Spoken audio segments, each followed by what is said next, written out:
Assalamualaikum warahmatullahi ta'ala wabarakatuh. Alhamdulillahi rabbil alamin. Assalatu wassalamu ala asyrafil anbiya'i wal mursalin wa ala alihi wa sahbihi ajma'in. Subhanaka la ilma lana illa ma 'allamtana innaka antal alimul hakim. Rabbi shrah li sadri wa yassir li amri wahlul 'uqdatam min lisani yafqahu qawli. Rabbi yassir wa la tu'assir wa tammim bil khair. Qala Allah Ta'ala fi kitabil aziz ba'da a'udzu billahi minasy syaithanir rajim. Bismillahirrahmanirrahim. Hatta idza jaa ahadahumul maut qala rabbi irji'un la'alli a'malu salihan fima tarak kalla innaha kalimatun huwa qailuha wa min waraihim barzakhun ila yaumi yub'atsun. Sehinggalah sampai saat kematian di kalangan mereka tersebut. Apabila mati saja anak Adam ini, mula dibaringkan jenazahnya di dalam kubur, tiba-tiba kebanyakan mulut-mulut masing-masing mula sebut, wahai Tuhanku, berilah peluang untuk aku kembali hidup di atas dunia. Kalaulah aku diberi peluang kembali hidup di atas dunia, aku akan lakukan balik amalan soleh yang aku tertinggal waktu mana aku hidup dahulu. Jawablah malaikat pada orang yang dah mati ini, kalla, jangan sekali-kali kamu harap kamu akan hidup kembali. Innaha kalimatun huwa qailuha. Hanya mulut-mulut kamu saja yang mengulang kata untuk kembali hidup. Wa min waraihim barzakhun ila yaumi yub'atsun. Sedangkan saat ini kamu sedang melalui barzakh, sampailah kamu dibangkitkan balik di hari kebangkitan nanti. Surah Al-Mu'minun ayat yang ke-99 dan ayat yang ke-100. Terima kasih pada imam, pengurusi, ahli-ahli kuasa masjid, datuk-datuk, datin-datin, pimpinan-pimpinan di semua peringkat, para alim ulama, pegawai syariah masjid, pimpinan-pimpinan di semua peringkat, muslimin dan muslimat sekalian. Pertamanya, marilah sama-sama kita mengaturkan rasa syukur yang tak terhingga kita kepada Allah di atas dua nikmat yang besar yang sedang kita kecapi sekarang ini. Yang pertamanya, nikmat kita dipanjangkan umur oleh Allah. Di saat mana kita tahu bahawa tak pernah dalam sejarah negara kita ni Allah matikan seramai ini manusianya. Allah mati seramai hampir 32,000 lebih nyawa-nyawa yang telah melayang. Sampai yang terakhir kemarin, Kementerian Kesihatan maklumkan tak nak keluar lagi data. Tak nak sebut lagi dah, bimbang berlakunya panik di kalangan masyarakat kita ini. Tak pernah dalam sejarah Allah matikan kita sebegini rupa. Yang syukurnya dalam jumlah yang mati tersebut, nama kita tak tersenarai. Kalaulah nama kita ada dalam jumlah yang mati itu, boleh jadi malam ni di antara malam-malam kesedihan kita dalam kubur. Malam ni merupakan malam-malam yang kita rasa menyesal. Ada yang kita tertinggal, yang kita tak buat sepanjang kita hidup atas dunia ini. Tapi syukur Allah bagi lagi peluang pada kita, sehingga kita dapat nikmat yang kedua yang besar yang sedang kita nikmati saat ini. Ialah nikmat yang disebut dengan kita memasuki bulan Rejab, bulan Syaban dan bulan Ramadan. Ini satu nikmat yang kalau kita hidup zaman Nabi Muhammad sallallahu alaihi wasallam, tentulah kita boleh melihat bagaimana cantik dan indahnya wajah Rasulullah sallallahu alaihi wasallam. Saat sebegini tak adalah masa yang paling gembira dalam hidup Rasulullah. Kerana start daripada masuk saja dalam bulan Rejab, ada sepotong doa yang Rasulullah ulang dan Rasulullah baca. Rasulullah tak berhenti daripada ulang baca doa ini. Allahumma barik li bi syahri Rejab, wa barik li bi syahri Sya'ban, wa ballighni bi syahri Ramadan. Ini doa yang Rasulullah ulang start daripada 1 Rejab sampailah masuk bulan Ramadan. Rasulullah akan ulang doa ini. Allahumma barik li bi syahri Rejab. Ya Allah, berkatilah aku dengan bulan Rejab. Wa barik li bi syahri Sya'ban. Ya Allah, berkatilah aku dengan bulan Sya'ban. Wa ballighni bi syahri Ramadan. Ya Allah, panjangkanlah umur aku ya Allah, agar aku sempat memasuki bulan Ramadan pada tahun ini ya Allah.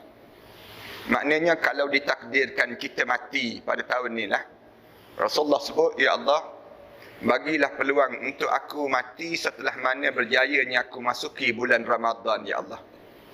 Ini doa Rasulullah lah. Kalau doa kita, ya Allah, biar sempat raya lah ya Allah. Raya tu yang besar. Orang kita, dia dah bercakap dah tentang soal raya kan. Tahun ni boleh beraya ke tak boleh beraya? Kita sibuk dengan raya, kita tak sibuk dengan Ramadan. Kita pelik kan?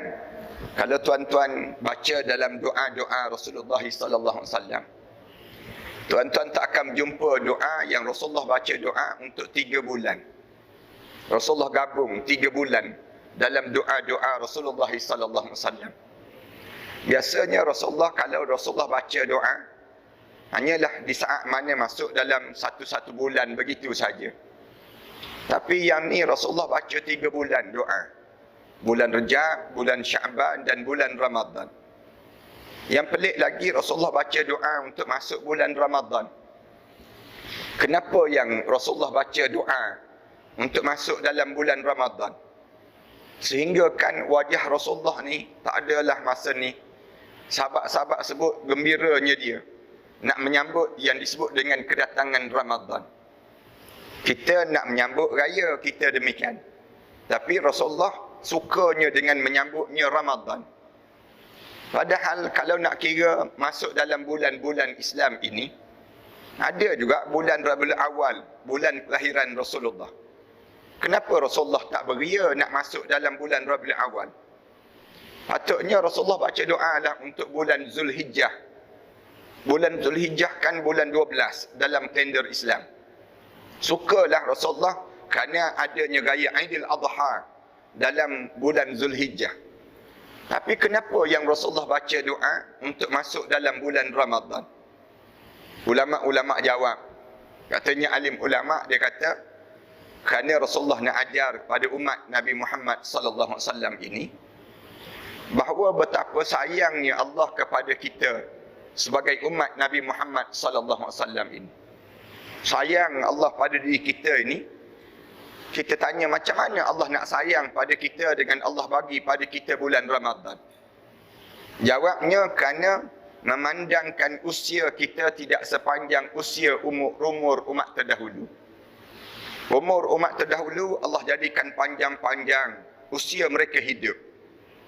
Bila usia mereka hidup panjang, menyebabkan tentulah banyak pahala yang mereka buat. Dibandingkan dengan kita, umat Muhammad ini tak sepanjang usia umat terdahulu. Tentulah kita ni tak ada amalan yang terbaik. Yang kita ni, jangka-jangka dalam hidup kita, kalau kita matilah, agak-agak amalan apa yang kita nak tunjuk depan Allah. Ya Allah, amalan ni lah yang aku nak minta supaya benarkan aku masuk dalam syurga Firdaus kamu, ya Allah. Tuan-tuan tak rasa malu ke dengan Allah? Kita ni rasa malu dengan Allah. Malu kita dengan Allah. Amalan apa yang terbaik yang kita nak masuk dalam syurga Firdaus. Macam orang yang ada duit RM60, RM70, tapi nak masuk hotel 5 bintang dia. Hotel di dunia ni pun tak layak nak masuk. Tu masuk satu malam je. Bukannya nak masuk selama-lamanya. Tu pun kita rasa tak layak. Allah, bila dia nampak umur umat Muhammad ini tidak sepanjang umur umat terdahulu. Pahala pun tak banyak dalam hidup. Umur umat terdahulu panjang tak panjang, mereka hidup panjang. Nabi Nuh AS, baca saja dalam kitab, dalam Al-Quran Allah cerita, Nabi Nuh umur dia sepanjang 950 tahun dalam menyampaikan agama Allah ini. Nabi Nuh AS, dia sebut, inni da'autu qaumi lailan wa nahara. Aku ni berdakwah pada kaum aku, ya Allah, pagi, petang, siang, malam aku berdakwah. Alam yazidhum du'ai illa firara. Tak bertambah, tak ramai pun yang nak mengikut, ya Allah, kecuali semua pakat lari daripada aku, ya Allah. Nabi Nuh AS 950 tahun dia hidup. Kita baca dalam kitab Nabi Adam AS sampai 1000 tahun lebih umurnya. Nabi-nabi dahulu semua Allah jadikan panjang-panjang masa mereka hidup. Tuan-tuan rajin baca dalam kitab Sabilul Idkar wal Idbar. Nabi Ibrahim AS, dia mula akil balik, disebut dalam kitab tersebut, dia mula akil balik pada usia 120 tahun. 120 tahun baru mula akil balik. Tempat kita ni 120 tahun tinggal batu nisan dah tak menegaya. Kita ni nak sebutnya dibandingkan dengan umur umat terdahulu. Allah bila dia nampak umur umat Muhammad ni tak panjang, tapi pahala biar banyak. Macam mana cara Allah buat pada kita? Allah anugerahkan bulan Ramadan. Allah bagi pada kita bulan Ramadan. Ramadan ini bulan yang tidak dikenali sebelum datang Nabi Muhammad sallallahu alaihi wasallam. Sebelum datang Rasulullah sallallahu alaihi wasallam, bulan ini bulan yang tak glamour, bulan yang tak dikenali. Umat-umat dahulu kenal 4 bulan je yang masyhur. Inna iddatasyhur indallahi 12 syahra yauma khalaqas samawati wal ard minha arba'atun hurum. Allah sebut dalam Quran, bila Allah ciptakan langit dan bumi ini, Allah jadikan 12 bulan untuk kita lalui genap setahun. Daripada 12 bulan itu ada 4 bulan yang diharamkan oleh Allah. Bulan apa? Bulan hurum, bulan haram dalam Islam ni. Bulan Rejab, bulan Zulkaidah, bulan Zulhijjah dan bulan Muharram. Ramadan tidak dikenali. Bila dikenali bulan Ramadan? Bila datang Nabi Muhammad sallallahu alaihi wasallam. Datang Nabi Muhammad, Allah lonjakkan Ramadan. Kenapa Allah bagi Ramadan pada kita? Allah jadikan satu malam yang disebut khairum min alfi syahr. Satu malam yang lebih baik daripada 1000 bulan yang lain. Dalam bulan Ramadan, aku jadikan pada umat Muhammad supaya dia dapat malam Al-Qadr. Satu malam je kita dapat bersamaan dengan 84 tahun, 82 tahun kita beribadah kepada Allah Subhanahu Wa Taala. Start daripada bulan Rejab, bulan Syaban, kejar dah untuk dapatkan malam Al-Qadr. Siang hari Allah jadikan untuk berpuasa, malam hari untuk kita beribadah mendapatkan malam Al-Qadr. Bayangkan malam tersebut kita baca Quran. Katakanlah malam Al-Qadr ini kita baca Quran. Sama dengan 82 tahun kita sedang baca Al-Quran. Dalam hidup kita. Satu malam je kita buat, tapi 82 tahun kita beribadah pada Allah. Malam tu kita derma. Sama dengan 82 tahun kita sedang menderma. Malam tu kita bangun tahajud malam. Sama dengan 82 tahun kita bertahajud malam tersebut. Malam-malam ni jadi besar dalam bulan Ramadan. Allah sembunyikan. Malam tu katakanlah kita ni membaca Quran. Bangun tahajud, kita derma, kita berzikir. Semua kadar dia 82 tahun. Buatnya malam tu kita buat kuih raya. 82 tahun buat kuih raya dipanggil. Malam tersebut malam yang menjadi besar dalam diri kitanya, untuk kitanya, pastikan kita jangan tercuai untuk dapatkan malam Al-Qadr. Katakanlah Allah bagi sepanjang kita hidup ni 70 tahun. Kita beribadah dalam kita hidup ni, Allah bagi 70 tahun saja kita hidup. 70 tahun kita hidup ni, kita dapat sepanjang kita hidup ni 10 kali je malam Al-Qadr. 10 kali je malam Al-Qadr, sama dengan 820 tahun kita beribadah pada Allah. Kalaulah Allah bagi pada kita 20 kali, takkanlah tak boleh 20 kali dalam sepanjang kita hidup ni dapatkan malam Al-Qadr. Maknanya kita dah usia kita 1600 tahun lebih kita beribadah pada Allah. Hidup sekejap tapi pahala kita banyak di sisi Allah Subhanahu wa taala. Sayang Allah pada umat Muhammad lagi. Alim ulama sebut, sayang lagi Allah kepada kita ni. Sebelum daripada masuk bulan Ramadan, Allah jadikan 2 bulan. Bulan bersiap untuk memasuki bulan Ramadan. Bulan Rejab, bulan Sya'ban. Bulan Rejab dan bulan Sya'ban ni bulan bersiap untuk nak masuk bulan Ramadan. Supaya apa dia? Ramadan ni bulan perlombaan.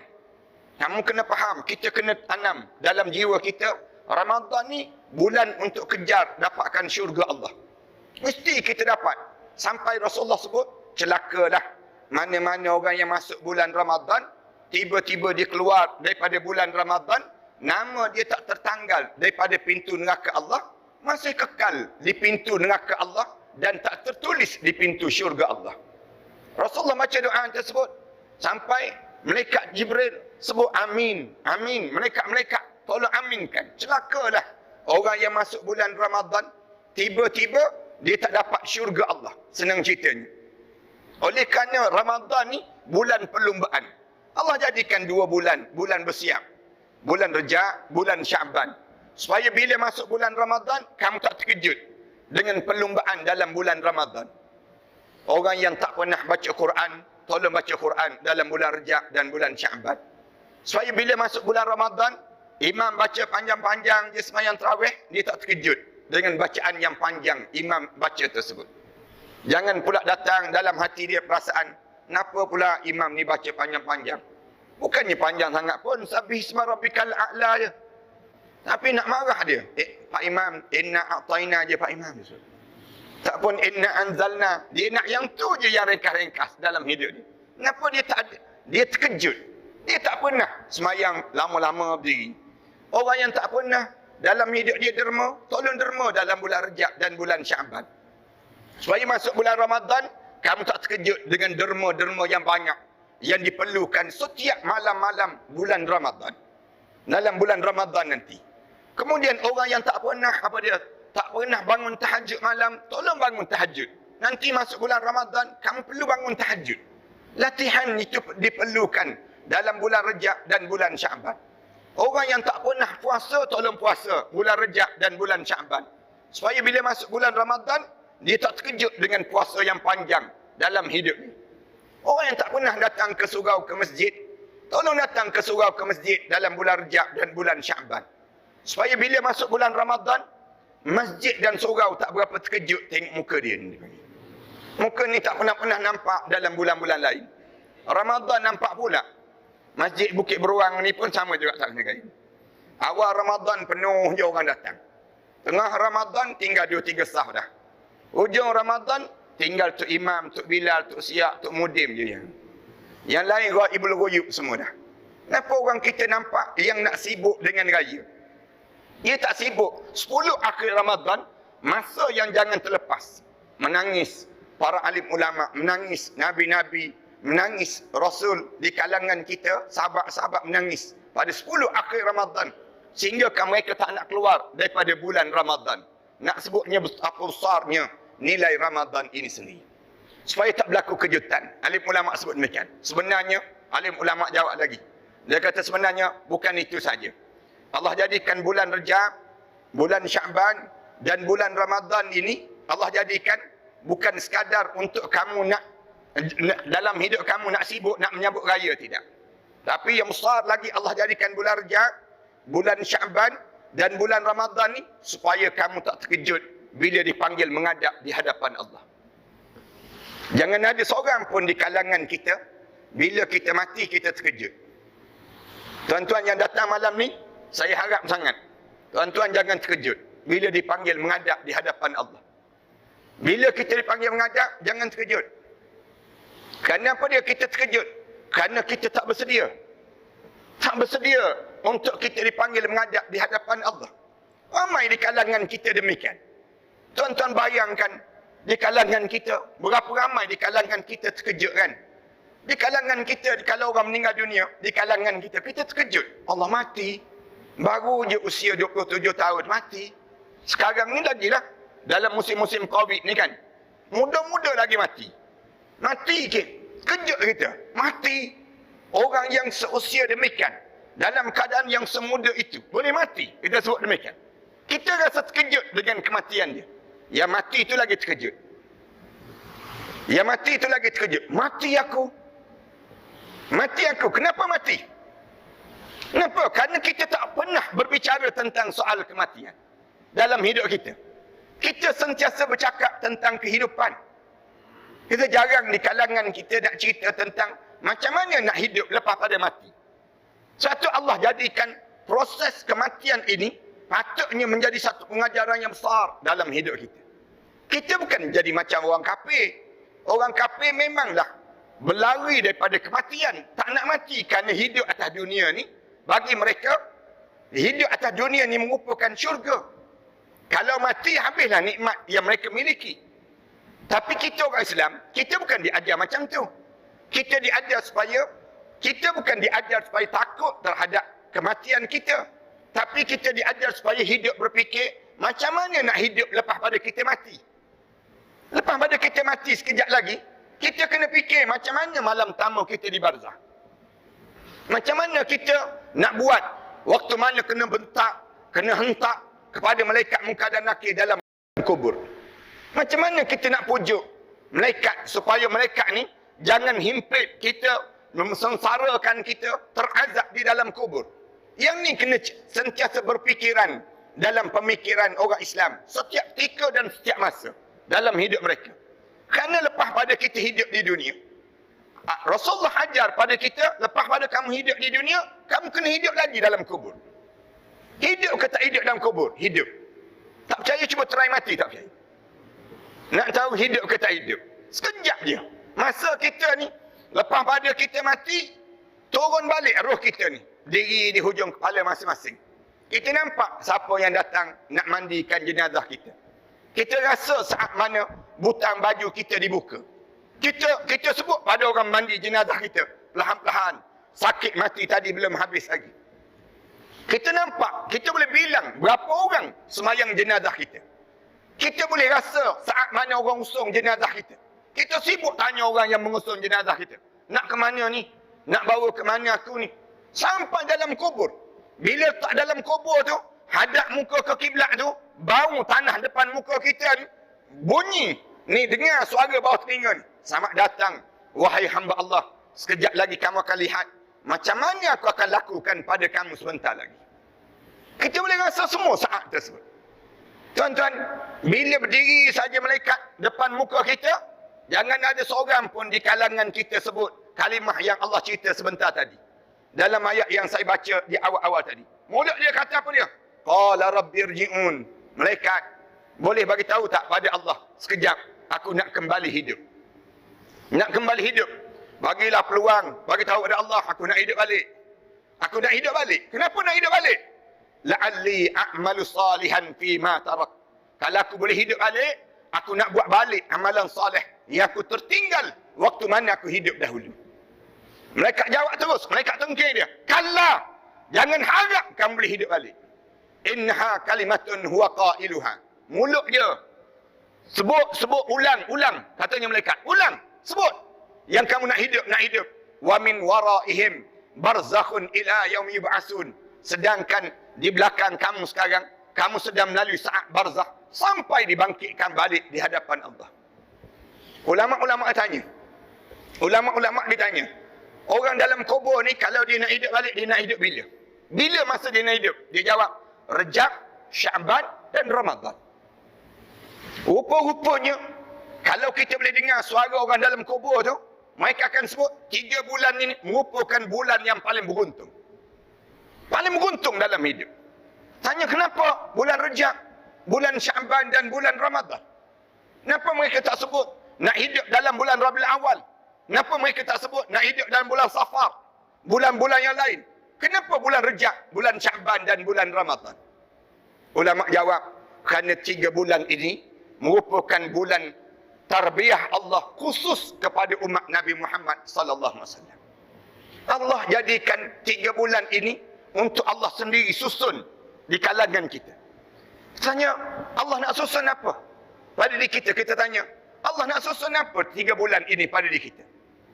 Yang pertama, Allah nak susun yang disebut keyakinan hidup hanyalah kepada Islam. Keyakinan hidup ini hanyalah kepada Allah. Ni bulan yang disebut dengan bulan Rejab. Macam mana Allah nak suruh kita yakin hidup ni dengan Islam? Allah buat satu program yang disebut dengan Isra wal Mi'raj dalam bulan Rejab. Bulan Rejab ni bulan di saat mana keyakinan kita ni teragak-agak. Ya ke tak ya? Betul ke tak betul? Orang kita ni kan, dia tak yakin dengan Islam. Tak yakin. Kita lebih yakin dengan jahatnya COVID. Kita tak yakin jahatnya syaitan. Pelik orang kita kan. Jahat COVID, kita semua pakai face mask. Kita semua sebut jangan bersentuh ya, jangan bersentuh. Kita semua follow yang disebut oleh Kementerian Kesihatan. Semua. Kita yakin kan bahaya COVID. Tapi mana kita yakin bahayanya syaitan? Bahayanya syaitan ada kita sebut jarakkan diri dengan syaitan. Ada di kalangan kita sebut jangan dekat dengan syaitan. Padahal dalam Quran dah sebut lama dah. Innahu lakum aduwwum mubin. Syaitan musuh yang nyata dalam hidup kami. Kita percaya jahat juga COVID. Orang kita mana tak percaya sekarang? Semua percaya kan? Mati tu ramai dah kita sebut. Kita pun pakai face mask. Kita bila kena tutup masjid dulu tak datang kita ke masjid. Mengapa? Kita nak sebut nak jaga ni. Kita nak memutuskan rantaian COVID dan sebagainya. Jahatnya COVID, mati je kita. Saya sebut demikian. Jahatnya COVID ni makhluk yang tak nampak. Sama je ada lagi makhluk yang Al-Quran bagi tahu dahulu. Ada lagi makhluk yang jahat tak nampak. Apa dia? Syaitan. Syaitan jahat. Jahat syaitan ni dia tak nampak. COVID pun tak nampak. Tapi kenapa kamu percaya dengan COVID? Kamu tak percaya dengan jahatnya syaitan.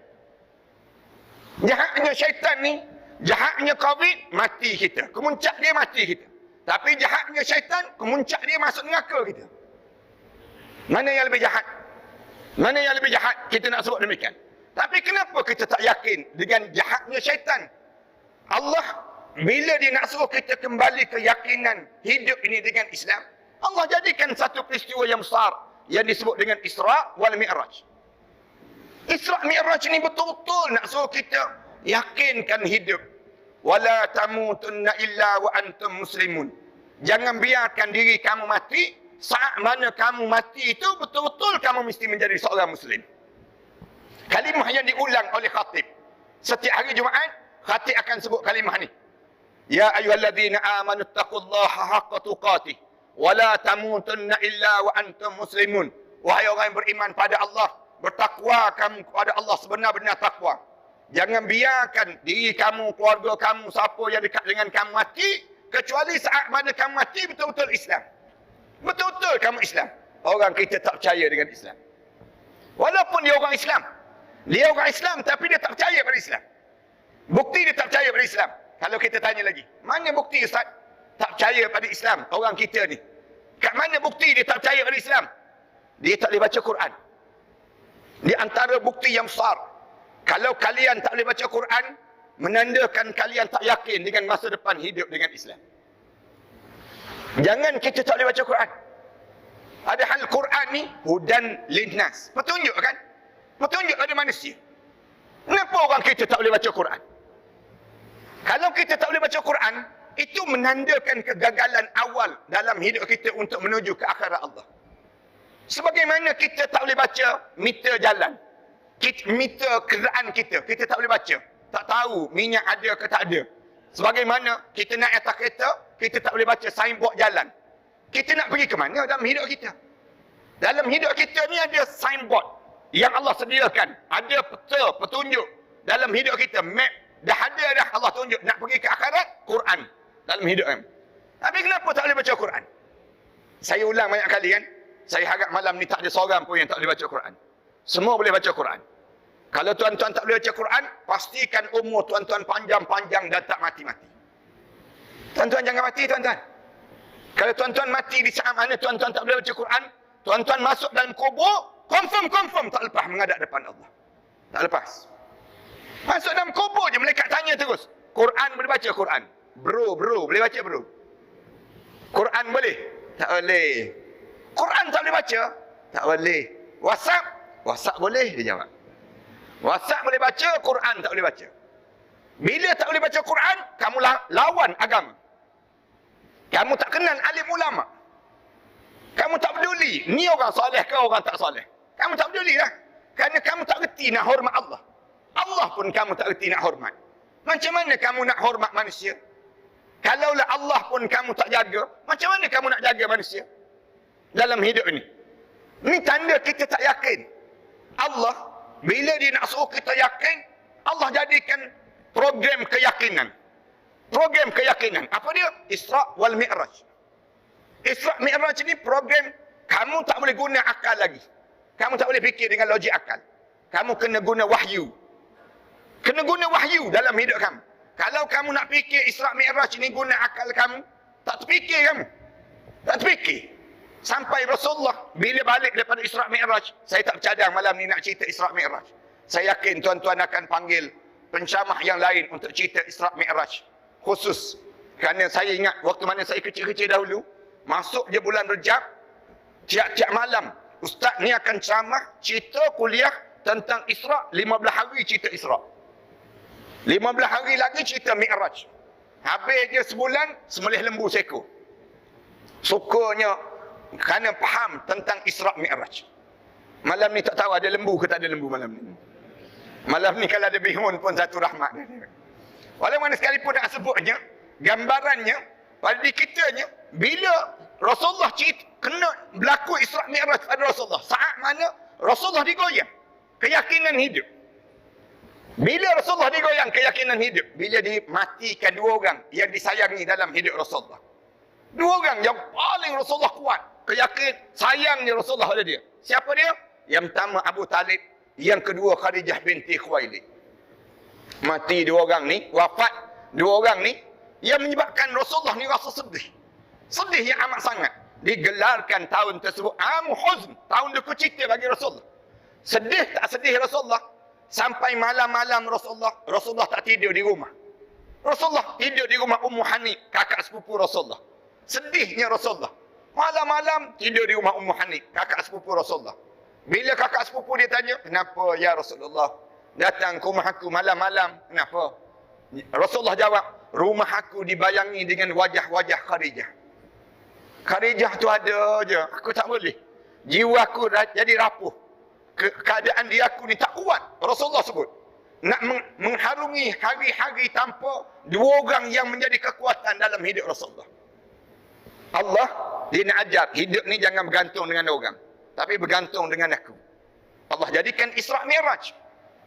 Bila berlakunya Isra' Mi'raj, Rasulullah balik itu, Rasulullah termenung. Termenung Rasulullah, menung panjang. Bila termenung Rasulullah tu, Ummu Hani dah pesan dah pada Rasulullah, jangan cerita Rasulullah. Jangan bagi tahu pada siapa pun peristiwa ini. Kalau kamu cerita ya Rasulullah, niscaya orang tak percaya pada kamu. Orang tak yakin lagi pada kamu ya Rasulullah. Rasulullah diam saja. Tiba-tiba Abu Lahab lalu saja melintah depan Rasulullah. Rasulullah tengah termenung tu, Abu Lahab lintah je.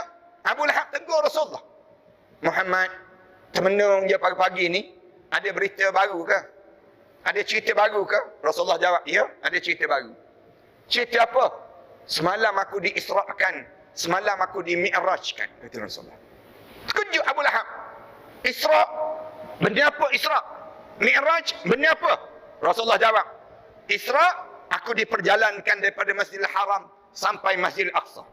Mi'raj, daripada Masjidil Aqsa sampai Sidratul Muntaha, kemudian aku turun kembali pagi tadi.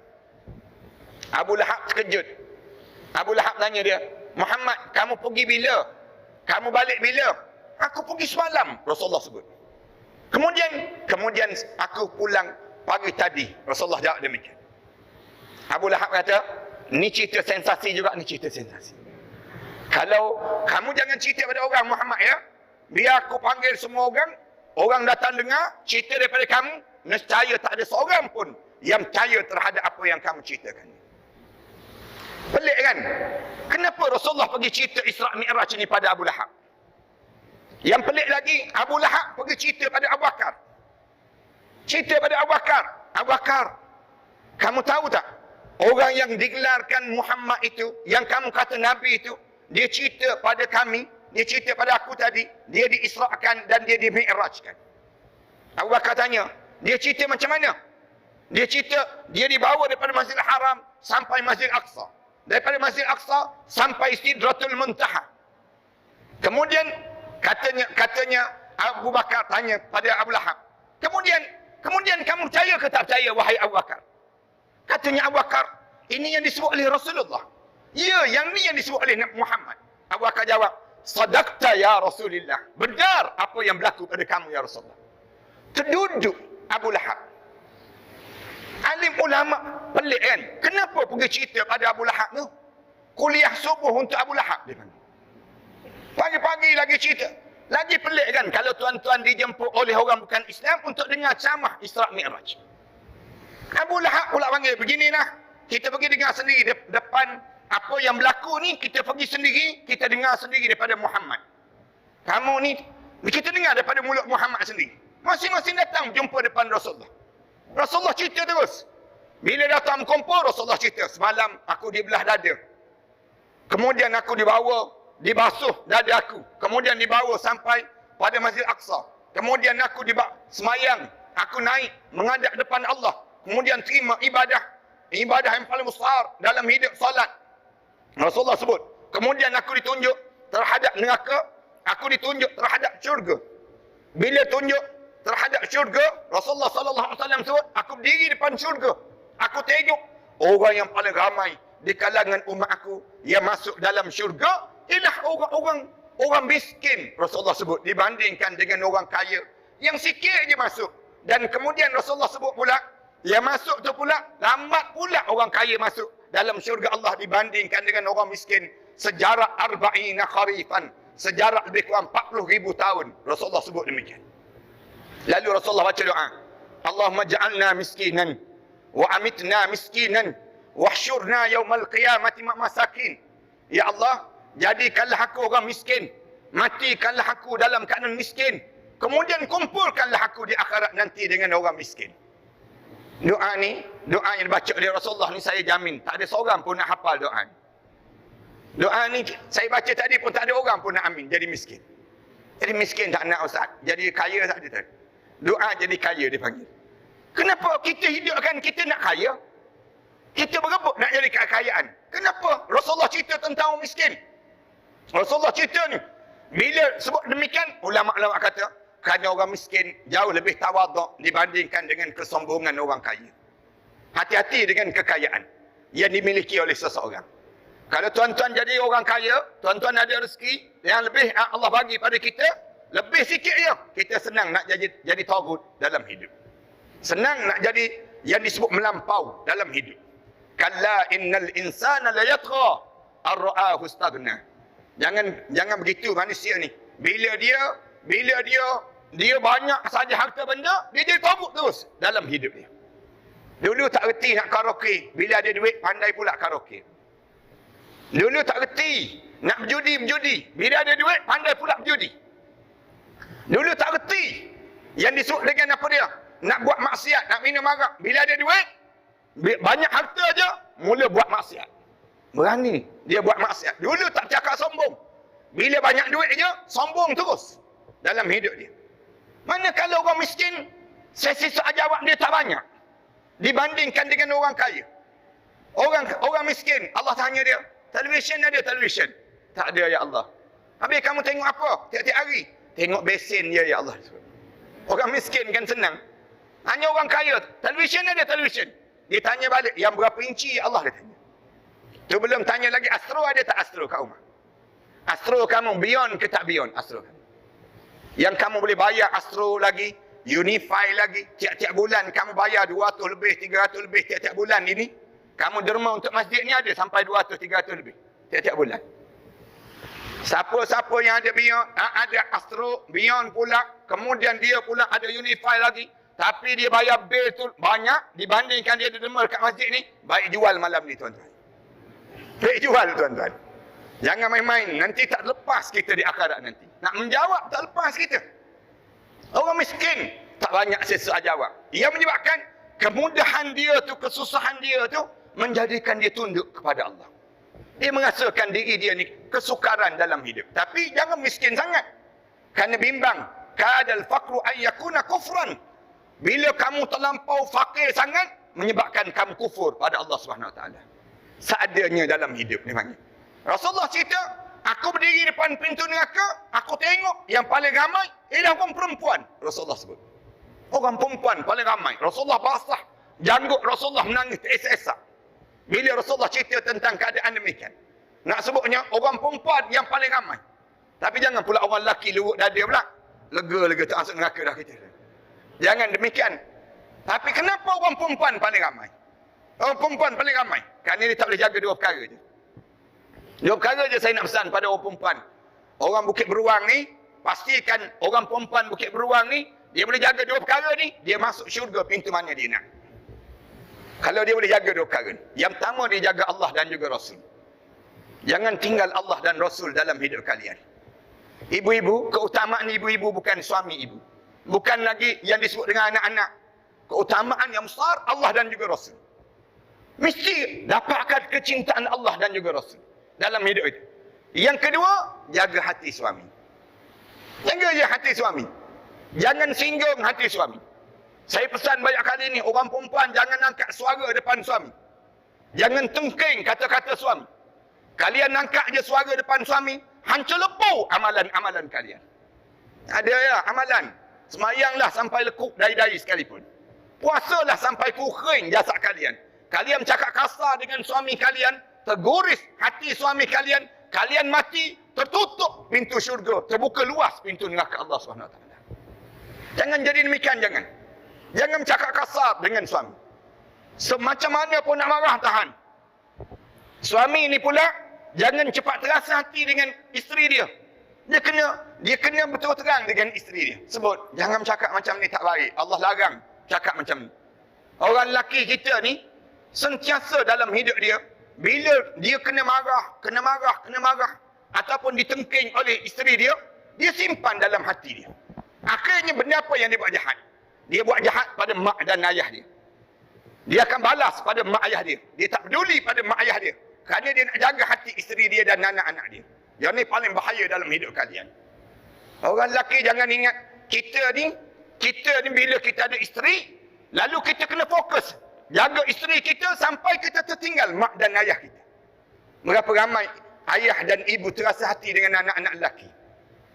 Anak lelaki tipu mak ayah. Kenapa tipu mak ayah? Kerana nak jaga hati isteri. Nak jaga hati isteri. Kenapa nak jaga hati isteri? Isteri tengking. Di awal-awal perkahwinan sampai hari ni tak berhenti-berhenti lagi. Tengking. Kenapa terdiam semua macam pernah kena je ni dia bagi. Sebutnya. Malam ni bau perasan ni sebut. Orang lelaki ni belum kahwin memang banyak mulut. Tapi dah kahwin, mulut dia disimpan dalam hati. Ni penyakit Melayu, lelaki Melayu terakhir dia panggil macam. Disimpan dalam hati. Dia anak Melayu Ustaz. Bukan apa, saya tak nak je. Saya bukan apa, saya boleh lawan dia tapi saya tak nak Melayu. Dia sebut demikian. Dia simpan dalam hati. Tapi simpan dalam hati itu menguriskan perasaan dia. Sehingga menjunamkan isteri dia ke dalam neraka Allah SWT. Yang ni paling bahaya dalam hidup. Orang perempuan belum kahwin, memang tak ada mulut. Dah kahwin, mulut kat mulut. Bila mulut kat mulut, yang menyebabkan di waktu itu, dia menyakitkan hati suami dia. Dia cabar tu suami dia. Antara aku dengan mak kau, mana kau pilih? Dia boleh cabar suami dia.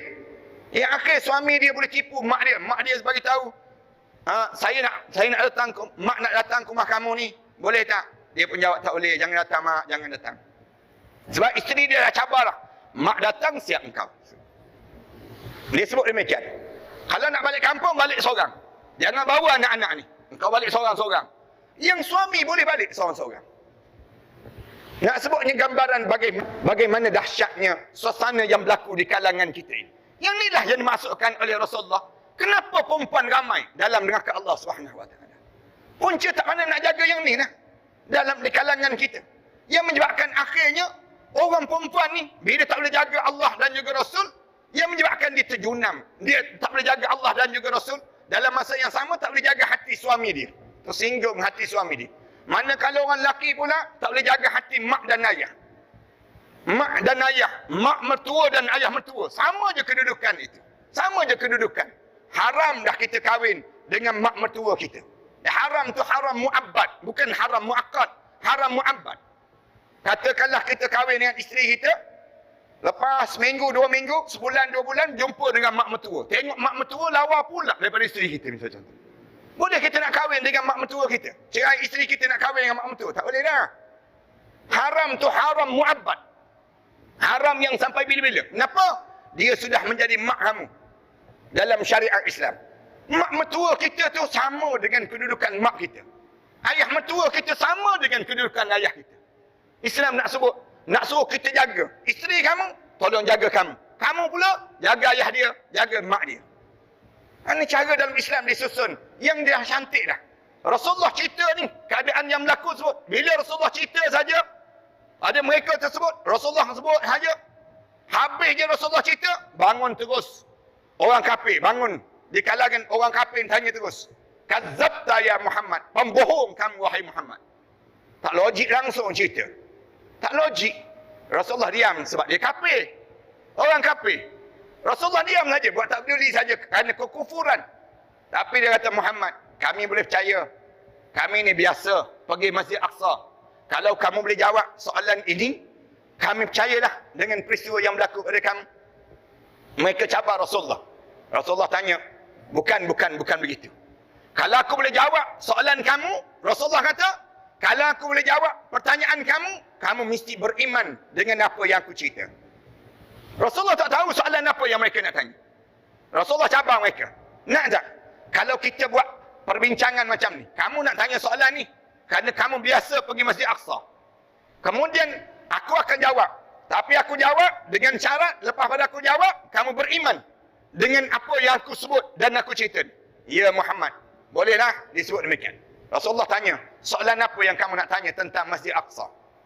Rasulullah tak tahu pun soalan yang mereka nak tanya. Hanya soalan pada Rasulullah. Muhammad, kami biasa pergi Masjid Aqsa. Dan Masjid Aqsa tu, kami nak tanya soalan, berapa biji tiang yang ada dalam Masjid Aqsa tersebut. Dan namakan tiang-tiang tersebut. Tanya soalan yang Rasulullah tak spot langsung. Rasulullah tak jangka langsung. Macam saya tanya tuan-tuan. Tuan-tuan biasa ke datang masjid ni? Biasa Ustaz. Saya nak tanya soalan, berapa biji kipas atas kepala tuan-tuan? Tanya Tok Imam pun Tok Imam tak boleh jawab. Bukan kerja kita nak bilang kipas. Kan ramai pula bilang kipas lepas pada ni. Nah sebutnya tanya soalan yang Rasulullah tak jangka pun. Tapi Allah 3G kan, Allah 5G kan depan Rasulullah. Allah tunjuk tiang-tiang tu satu-satu. Tiang ni berada kat sini. Tiang ni nama apa dia? Tiang ni nama apa dia? Rasulullah sebut. Lalu mereka terduduk. Terdiam. Betul. Ya Rasulullah. Rasulullah tanya betul tak betul? Betul. Tiang-tiang yang kamu sebut tu. Sebiji satu-satu. Rasulullah boleh jawab. Lepas mana tu Rasulullah kata, petang nanti kamu tunggu. Ada satu kabilah yang pulang daripada permusafiran, yang dalam perjalanan itu aku sempat minum susu di kalangan kabilah tersebut, dan unta yang paling depan tu patah kaki. Sebelah kiri dia yang terikat dan terbalut kaki tersebut. Rasulullah sebut demikian. Mereka tunggu. Petang tu, mereka memang kabilah tu sampai, mereka tanya, Muhammad sempat tak minum dengan kami? Mereka jawab, ya, Muhammad minum susu dalam perjalanan pulang daripada Mi'raj Rasulullah sallallahu alaihi wasallam. Kemudian beriman ke orang kafir sebut, tetap tak beriman. Walaupun Rasulullah boleh buktikan. Kafir dulu dengan kafir sekarang sama je tuan-tuan. Tak ada bezanya. Al-kufru millatun wahidah. Disebut demikian.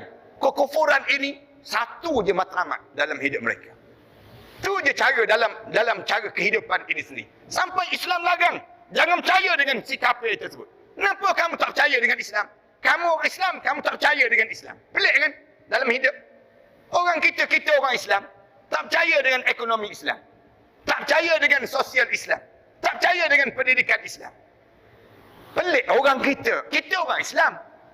Tak percaya dengan Islam. Pergi ke bank, pegawai bank tanya, kamu nak buka akaun, nak buat loan cara Islamik ke, nak buka akaun cara konvensional? Orang kita tanya balik, pegawai bank sebut, mana yang untung? Dia tanya. Mana yang untung? Pegawai bank ni dah bagi tahu dah, ni cara Islam, ni cara kafir, senang ceritanya. Dia tanya lagi, mana yang untung? Orang kita kan kita tanya, tak hantar nak menghafal Quran ke? Tak hantar nak belajar Quran ke? Dia tanya balik, ada masa depan ke? Dia tanya. Kalau dah ada Quran, nanti nak kerja apa? Orang kita tak percaya dengan apa yang diajar oleh Nabi Muhammad sallallahu alaihi wasallam. Dia lebih percaya dengan ajaran yang tak datang daripada yang disebut dengan Al-Quran dan juga ajaran yang datang daripada sunnah Nabi Muhammad sallallahu alaihi wasallam. Lalu Allah ajar dalam peristiwa Isra' Mi'raj ini nak suruh timbul keyakinan. Yakin. Oh, siapa yang yakin? Contoh yang yakin sungguh dalam hidup kita sebelum masuk dalam bulan Ramadan nanti. Kerana takut nanti akan ada orang yang masuk dalam bulan Ramadan nanti, dia puasa tapi dia tak sembahyang. Nanti akan ada orang yang puasa tapi dia tak tutup aurat. Nanti akan ada penjual-penjual yang dia jual makanan yang bertudung tapi dia sendiri tak bertudung. Dia sendiri tak bertudung. Makanan lebih warak pada tuan dia panggil. Nak sebutnya, punca apa? Punca dia tak faham tentang Isra' Mi'raj. Kalau kamu faham tentang Isra' Mi'raj, mana mungkin di kalangan kita nak buat maksiat dalam bulan Ramadan? Dia tahu dah kesan buat maksiat ni apa dia? Neraka.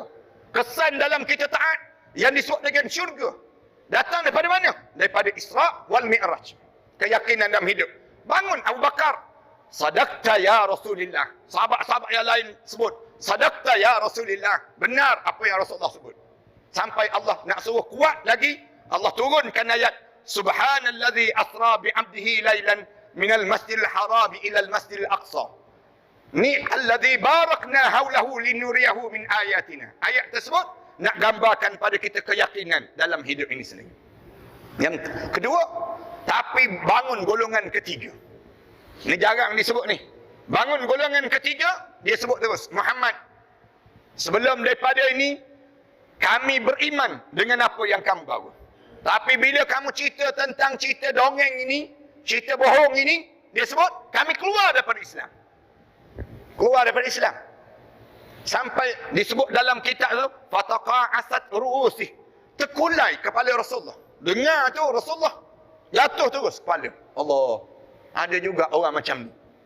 Maknanya tak yakin. Kecuali Muhammad disebut. Kecuali Muhammad. Ini kumpulan yang ketiga. Kamu boleh buat dua perkara, kami masuk balik Islam. Rasulullah tanya apa dia? Dua perkara tersebut. Yang pertama, Muhammad, kamu angkat kaki kanan kamu sebelah. Angkat. Dia suruh Rasulullah angkat. Rasulullah angkat kaki kanan dia. Bila Rasulullah angkat kaki kanan sebelah, dia pun cabar. Yang kedua, Muhammad, kamu angkat kaki kiri kamu sebelah lagi. Angkat. Dua-dua belah. Suruh terangkat dalam satu masa. Mana boleh terangkat? Tak percaya, cuba tuan-tuan buat nak tengok. Terangkat ke tak terangkat? Dia pun sebut logik sikit Muhammad, logik sikit. Kalau dua belah pun tak terangkat, macam mana kamu boleh sampai Sidratul Muntaha? Ha, tengok. Dia tanya soalan demikian. Saya, waktu mana saya balik daripada Mesir dulu, saya balik daripada Egypt tahun 99. Saya balik belajar. Tahun 2000 tu saya dijemput ceramah kepada pensyarah-pensyarah di kalangan pensyarah universiti tempatan ini. Lebih kurang 40 orang. Profesor-profesor sekian-sekian lah. Mereka ni. Ceramah tentang Isra' Mi'raj. 2 jam saya ceramah. 2 jam saya ceramah. Habis je ceramah. Buka sesi jawab. Bangun seorang profesor tu. Dia tanya soalan. Dia sebut saya profesor dalam bidang fizik macam ni. Dia sebut lah. Ustaz, saya nak tanya soalan. Betul ke tak betul peristiwa Isra' Mi'raj ini berlaku? Nak sebutnya guna. Dia je. Kita dengar je soalan macam tu. Kita kata lah. Ceramah 2 jam dah baru tanya. Nanti kata betul Prof. Wajib beriman. Kalau tak beriman boleh jatuh kufur kita pada Allah. Dia pun jawab balik. Kalau betul Isra' Mi'raj ini berlaku Ustaz. Saya nak tanya lagi soalan. Berapa tekanan isi padu angin Rasulullah naik ke atas? Berapa kelajuan Rasulullah? Dia sebutlah. Saya dengar je begitu. Prof, duduk dulu Prof, saya sebut. Saya jawab panjang sikit. Allah, bila dia nak cerdikkan kita, Allah, bila nak cerdikkan manusia ni, nak suruh kita nampak akhirat Allah, Allah bagi pada kita 3 sumber utama. Sumber mencerdikkan kita. Sumber yang pertama, Allah bagi jawarih. Jawarih ni maksudnya panca indera. Dalam hidup kita ni, mata kita memandang, kita tahu tu tiang lampu. Kadang-kadang telinga kita mendengar, kita tahu ni yang disebut dengan ni suara motor ayah kita pulang daripada masjid. Kemudian kita pegang jawarih, kita rasa ni kayu, kita sebut demikian. Ni jawarih, dia panggil demikian. Tapi jawarih kita ni, sumber ni Allah bagi juga pada makhluk yang lain. Makhluk yang lain Allah bagi juga. Lembu, dia cium-cium, ni rumput, rumput boleh makan. Dia cium-cium, ni bau tom yum tak boleh makan. Nak sebutnya lembu. Binatang, pacat. Pacat tu, kalau kita belajar, kita tengok dalam National Geographic tu, Allah bagi deria pada dia tu untuk nak kenal, nak tahu orang nak lalu kawasan tersebut. 7 hari sebelum orang lalu tu dia dah tahu dah orang nak lalu. Allah dah bagi tahu dah. Ni kamu tunggu sini. Kamu boleh cekik darah orang seminggu lagi. Seminggu dia menunggu kat situ. Nak sebutnya pacat. Jawarih dia panggil demikian. Tapi sumber yang pertama ni Prof, saya sebut, sumber yang pertama ni salah. Kadang-kadang kita tersalah pandang. Kita pergi tengok ingat sepupu kita, pergi dekat, bukan dah, kita sebut. Kadang-kadang kita tersalah jamah, sentuh. Kadang-kadang kita tersalah dengar. Salah sumber ni. Allah nak bezakan kita dengan binatang Prof, Allah bagi pada kita akal. Sumber yang kedua, mencerdikkan kita.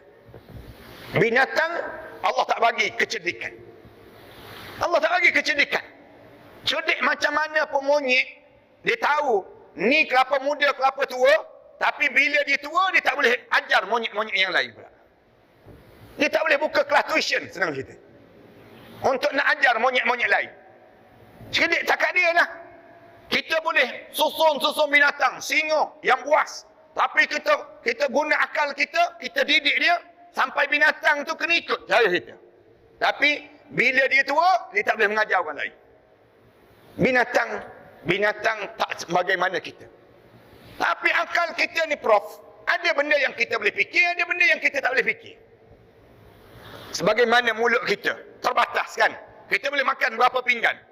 10 pinggan, 20 pinggan, lepas tu tak boleh makan. Tersandar tepi dinding. Tak boleh makan. Kan terbatas. Mata kita ni Prof, boleh tengok dalam sekitar ni je. Kat luar sana kita tak tahu benda apa yang berlaku. Terbatas kan? Sebagaimana mata terbatas, sebagaimana kaki kita terbatas, sebagaimana akal kita ni terbatas, pandangan mata kita terbatas, demikian juga akal kita, ada benda yang kita tak boleh fikir, ada benda yang kita boleh fikir dalam hidup ini. Benda yang kita tak boleh fikir apa dia? Azab kubur tak boleh fikir. Pada mahsyar tak boleh fikir. Macam mana titian sirat tak boleh fikir dalam hidup kita. Allah, bila dia sampai tahap ni pada manusia, Allah bagi sumber yang ketiga, mencerdikkan kita. Sumber ketiga apa dia? Allah bagi Al-Quran dan hadis Rasulullah sallallahu alaihi wasallam. Saya sebut ada dia. Prof, kalau kita cerdik macam mana pun, namalah kita profesor macam mana pun, kalau kita tak ada Al-Quran, kita tak ada hadis, kita dianggap bodoh di sisi Allah. Sebut bodoh tu dia tunduk terus. Tak angkat-angkat dah kepala ni. Guna akal. Sebagaimana yang berlaku zaman Rasulullah sallallahu alaihi wasallam. Zaman Rasulullah dia guna akal. Pada Rasulullah dia kata logik tak logik Muhammad. Rasulullah kata, kamu nak suruh jelas ke?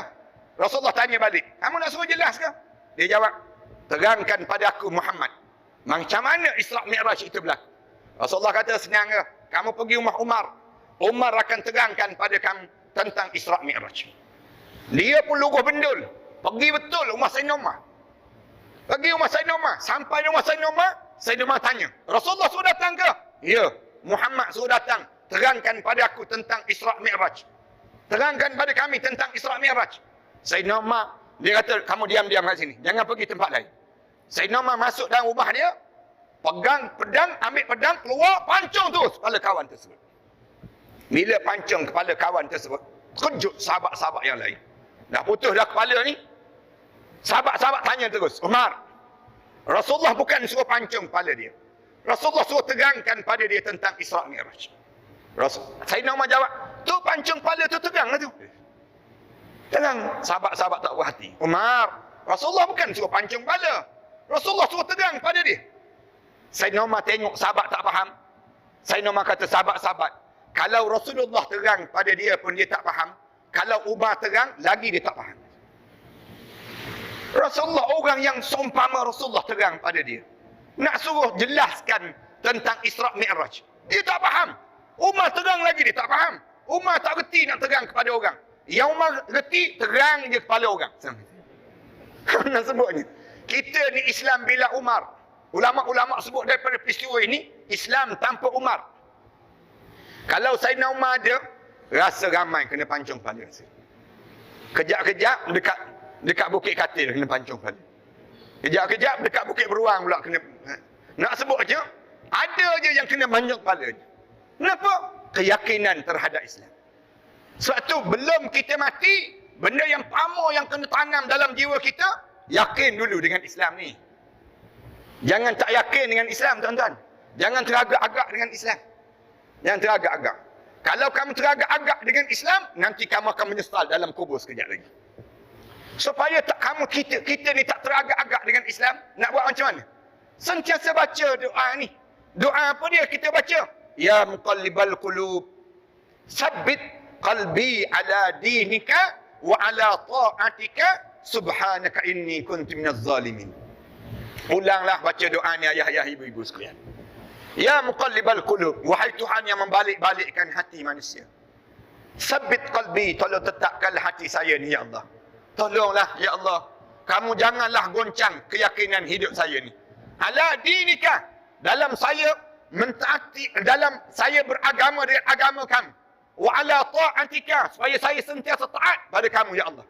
Subhanaka inni kuntu minaz zalimin. Maha suci kamu ya Allah, kerana saya sentiasa buat zalim pada diri saya sendiri ya Allah. Baca doa ni tuan-tuan. Sebab ramai dah di kalangan kita ni berbolak-balik hati. Sama-sama kita ni, yang datang hari ni, yang datang ke masjid malam ni, bukan sama dengan orang yang dulu-dulu yang datang. Yang dulu tu ada dah yang tak datang ke masjid saat ni. Sebelum daripada ni, dia di antara orang yang datang ke masjid. Tapi hari ni kenapa dia tak datang? Hati berbolak-balik kan?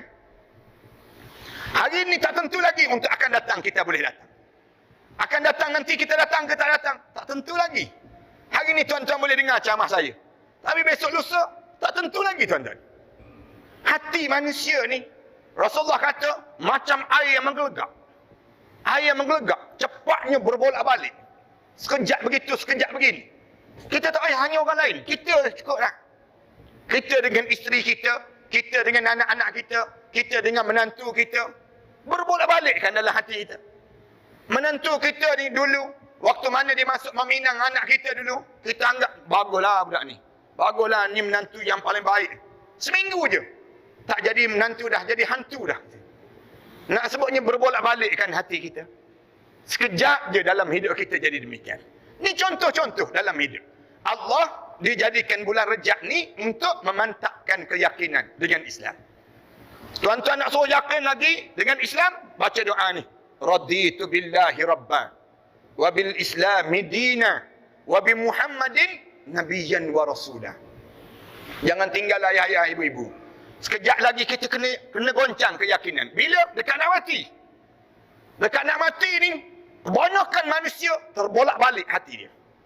Dia jadi buruk sangka dengan Allah. Dekat nak mati tu, syaitan datang menyamar menjadi arwah ayah. Anakku, jangan mati dalam Islam. Ni abah. Abah yang pernah membesarkan kamu waktu mana kamu kecil-kecil dahulu. Anakku, jangan mati dengan Islam. Mati bersama dengan abah. Abah mati dalam Yahudi. Kalau kamu nak selamat, kamu mati dalam Yahudi anakku.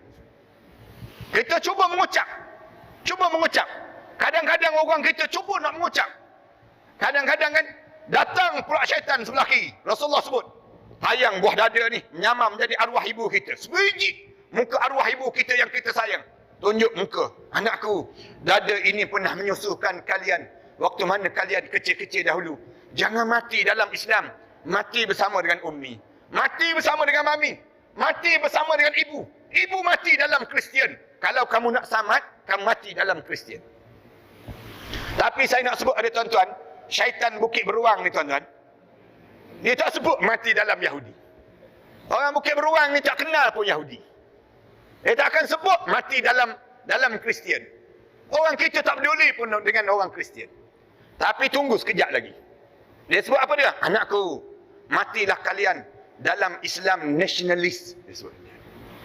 Matilah kalian dalam Islam sekularis. Matilah kalian dalam Islam liberalis. Kita dengar Islam juga ni, mati je lah, kita sebut demikian. Matilah kita saat demikian yang kita tak yakin dengan Islam. Na'udzubillah min dzalik. Jangan tuan-tuan, saya nak minta orang di kalangan kita ni, hanya hidup mati kita ni lillahi rabbil alamin. Kan kita sebut macam tu kan? Inna salati wa nusuki wa mahyaya wa mamati lillahi rabbil alamin. Kita sebut, ya Allah, aku sembahyang, aku solat, aku hidup, aku mati, aku semuanya untuk kamu kan ya Allah. Kenapa kita nak beralih arah lagi daripada Islam? Kenapa kita tak yakin dengan Islam? Yang pertama, ni bulan Rejab. Kemudian baru masuk bulan Syaban. Lepas pada bulan Rejab, bulan Syaban. Bulan Syaban, Allah jadikan dua program yang besar. Dua program yang besar. Buat persiapan untuk nak masuk Ramadan, buat persiapan untuk masuk kubur. Program apa? Dua program yang besar.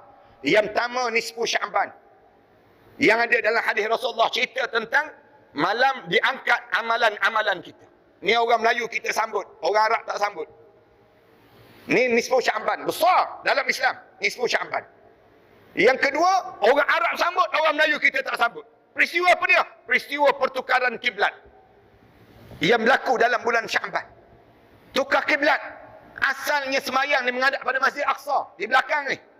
Tapi bila Rasulullah sampai di Madinah, orang Yahudi ejek Rasulullah. Apalah Muhammad, semayang sama dengan kiblat kami juga.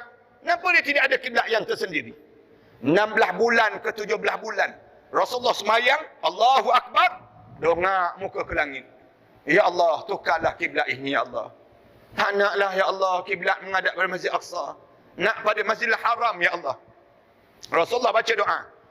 Tiap kali mana semayang, dongak muka ke langit. Semayang je, dongak muka ke langit. Minta tukar kiblat. 16 bulan. Tengah Rasulullah semayang Zuhur, dalam bulan Syaban, baru 2 rakaat. Rasulullah semayang, turun naik Quran. Qad nara taqalluba wajhika fis sama' falanwalliyannaka qiblatan tardaha fawalli wajhaka syatral masjidil haram. Allah telah melihat muka kamu terdongak-dongak mengharapkan ditukarkan kiblat. Mulai sekarang Muhammad, fawalli wajhaka syatral masjidil haram. Hadapkanlah muka kamu pada Masjidil Haram. Rasulullah jalan pusing menghadap pada Masjidil Haram. Kemudian sahabat sahab yang pertama tu jalan juga berada di belakang Rasulullah. Sahab yang kedua pusing, sahab yang ketiga pusing, berada di belakang Rasulullah. Sahab yang akhir sekali pusing jasad dia sendiri saja. Mayang 2 rakaat Masjid Aqsa, 2 rakaat pada Masjidil Haram. Tuan-tuan pergi Madinah sampai sekarang ada Masjid Qiblatain dipanggil. Masjid Qiblatain tu peristiwa yang Rasulullah sallallahu alaihi wasallam semayang 2 rakaat, semayang menghadap pada Masjid Aqsa. 2 rakaat menghadap pada Masjidil Haram pula. Bila selesai saja semayang, sahabat-sahabat datang tanya, Rasulullah, apa benda ni Rasulullah? Semayang macam ni. Semayang sambil berjalan ni kenapa Rasulullah?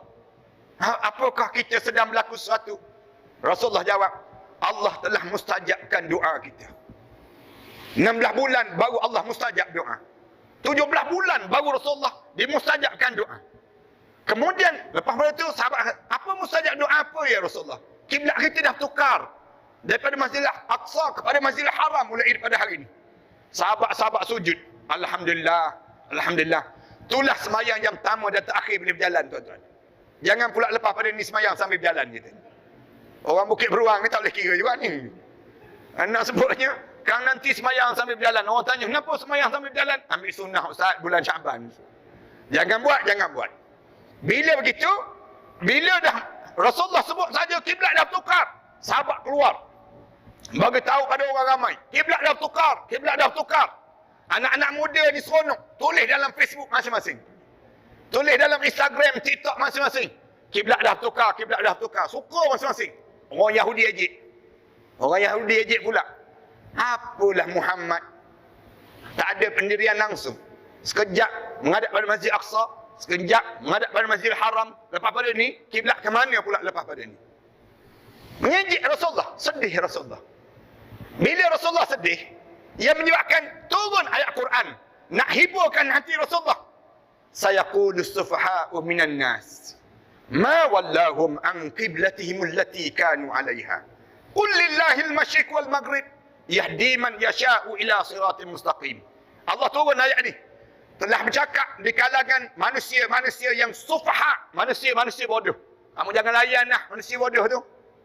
Ma wallahum an qiblatihim allati kanu 'alayha. Kenapa ditukarkan kiblat yang menghadap pada Masjid Aqsa kepada Masjidil Haram pula? Jawab macam ni Muhammad. Qul lillahil masyriq wal maghrib. Milik Allah lah sebelah timur dan juga barat. Maknanya senang cerita, ikut aku senang cerita. Agama aku kan bukan agama engkau.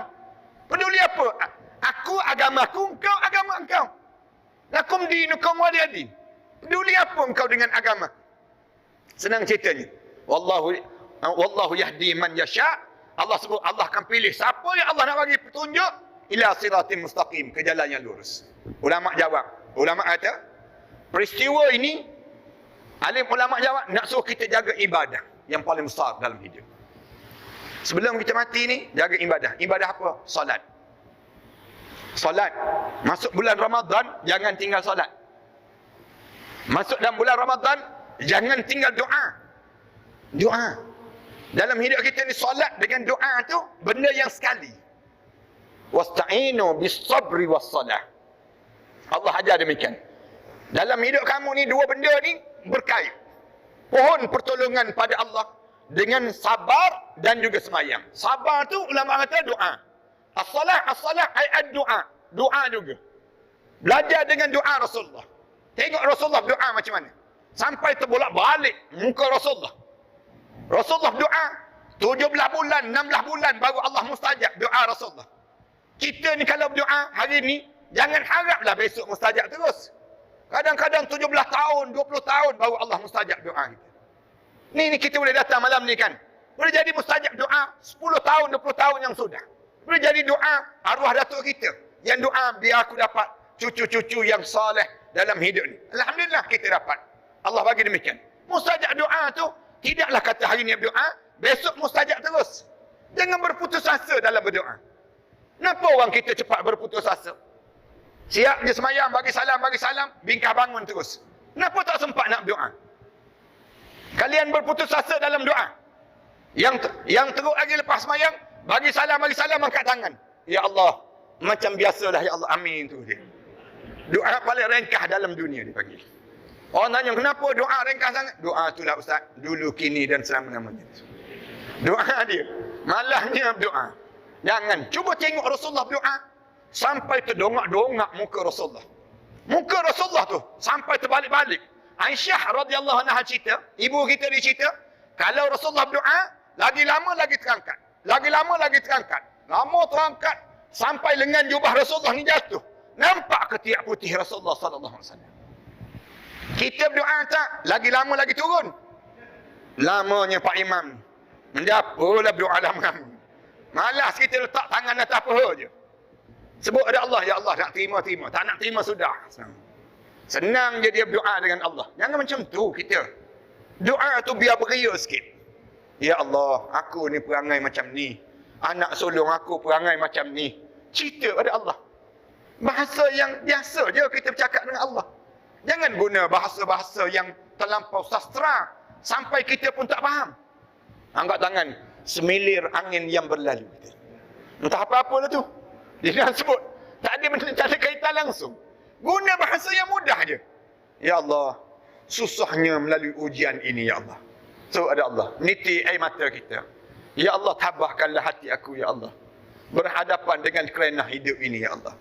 Niti air mata kita. Kita pandang banyaknya dosa aku ya Allah. Takut aku ya Allah. Ni Allah nak sangat dengan benda demikian. Allah nak dengan hamba-hambanya. Sampai Allah sebut, ud'uni astajib lakum. Kamu pinta je dengan aku. Aku akan perkenan doa kamu. Minta ya. Allah sebut demikian. Allah jawab terus, ud'uni astajib lakum. Fazkuruni azkurkum. Allah gunakan demikian. Cara Allah jawab tu kan, sekejap je. Allah kata, kamu doa je pada aku akan berkenan. Cuma bila masa dan ketika, sabar. Dalam hidup. Jangan kita gopoh dan jangan kita gelojoh.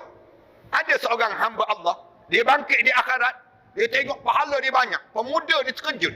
Tengok Allah banyaknya pahala. Dia tanya malaikat, malaikat, ini datang daripada mana ni malaikat? Malaikat jawab, ini datang daripada doa-doa kamu yang di atas dunia dahulu, yang tidak dimustajabkan oleh Allah, Allah mustajabkan di akhirat.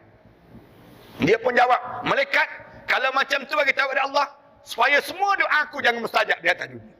Sedangkan dia sudah berada di akhirat Allah. Nak sebutnya gambaran, kita ni jangan malas nak minta dan minta dengan Allah. Sampai bila? Bulan Ramadan. Sampai bila? Sampai hujung nyawa.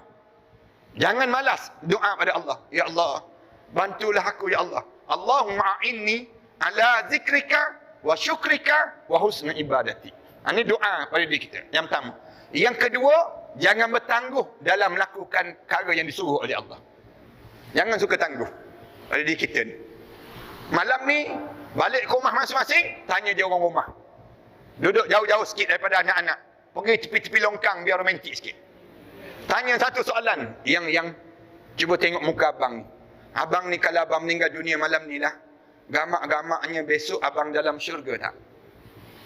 Tanya je soalan ni. Betul terang je dengan isteri kita. Biar isteri kita memandang atas bawah, atas bawah. Susah juga bang, katanya isteri. Nak masuk syurga macam mana? Subuh 7.30 bang. Nak masuk syurga macam mana? Sejak saya kahwin dengan abang ni, saya tak pernah sekali pun khatam Quran depan abang. Sejak kahwin. Memang hantaran kahwin tu Quran. Tapi saya kahwin dengan abang, abang bawa banyak, bawa ke pasar raya je dibandingkan bawa ke masjid. Orang rumah kita ni kan, dia boleh agak dah kita. Kita ni kalau terbaring je jenazah kita tu kan, dia tengok jauh-jauh je. Tak lepas orang tua ni. Dia sebut. Amalan apa yang kita ada dalam hidup kita? Dalam hidup kita. Dia pun tahu amalan kita. Nak sebutnya gambaran demikian. Biar orang rumah tanya pula, muka air bang. Kalau air mati, malam ni gamak-gamak dalam syurga tak? Kita memandang, 2 kali 5, 5 kali 2 je. Lebih kurang sama je kita sebut demikian. Di sinilah titik mula untuk melakukan perubahan. Bila kita nak berubah, jangan tunggu awal Muharram, jangan. Berubahlah di saat mana Allah kunci segala syaitan. Allah ikat syaitan. Tak ada masa yang Allah paling ikat syaitan, Ramadan. Ramadan ni Allah ikat syaitan. Bulan lain mana Allah ikat syaitan? Wa suffidatis syayatin. Allah ikat syaitan. Tiba-tiba tak berubah juga. Katanya Ibn Abbas, kalau kamu dah keluar Ramadan, sama juga perangai kamu. Kamu berdoalah pada Allah supaya Allah gantikan hati yang baru. Hati kamu tu dah rosak sangat dah. Kerana tak ada perubahan dalam hidup kamu. Patutnya Rejab, Syaban dan Ramadan ni dia berlakunya perubahan. Kalau Rasulullah nak tukar kiblat ni, kalau Rasulullah nak tangguh, Rasulullah boleh tangguh sembahyang asar nanti baru kita sembahyang tukar kiblat. Apa tak? Allah ajar buat sekarang. Buat sekarang. Dalam hidup ni. Jangan kita tunggu. Jangan kita sebut, inni fa'ilun zalika ghadan. Saya akan buat, akan datang dalam hidup. Dan yang akhir sekali, dalam hidup kita ni, jangan peduli orang kata apa. Rasulullah menghadap Masjid Aqsa tak betul, menghadap pada Masjidil Haram pun tak betul. Jangan peduli orang kata. Dalam hidup kita, yang kena jaga apa yang Allah kata pada diri kita. Jangan sibuk takut nanti orang kata. Sikit lagi, kenapa buat macam ni? Kan orang kata, dia tak takut apa yang Allah kata. Dalam hidup kita ni, kalau nak ikut orang kata, semua tak kena. Kan macam Sayyidina Umar dengan anak dia tu kan, Abdullah naik atas unta tu. Dua-dua orang naik atas ekor unta. Orang bercakap. Sayyidina Umar kata, tengok orang bercakap. Orang bercakap ada kepatut. Dua-dua orang naik atas ekor unta, kesian unta tu. Dalam Arab ni besar. Senang cerita ni. Umar sebut ada Abdullah. Abdullah, kamu turun. Biar aku seorang saja. Jalan. Abdullah berjalan bawa unta tersebut. Kemudian orang bercakap, ada kepatut. Bapak relax ke atas. Anak kena bawa unta tu. Tak patut langsung. Sayyidina Umar kata, tukar. Kamu naik atas, aku bawa. Aku berjalan. Jalan. Orang cakap. Ada ke patut? Bapak bawa anak. Anak duduk ke atas. Bapak jalan kat bawah. Umar kata tak betul kan? Tak betul. Turun Abdullah turun. Turun. Bila Abdullah turun, bawa unta dua-dua orang bawa. Orang cakap juga. Ada ke patut? Unta ada tak naik? Sebut tak kena dalam hidup. Kita ni kalau nak suruh betul dengan orang, sampai bila-bila tak betul. Tapi hidup ni mesti betul dengan Allah. Mesti betul dengan Allah. Dalam hidup kita. Nak tengok Allah nak ke tak nak benda yang kita buat. Barulah kita layak masuk dalam bulan Ramadan.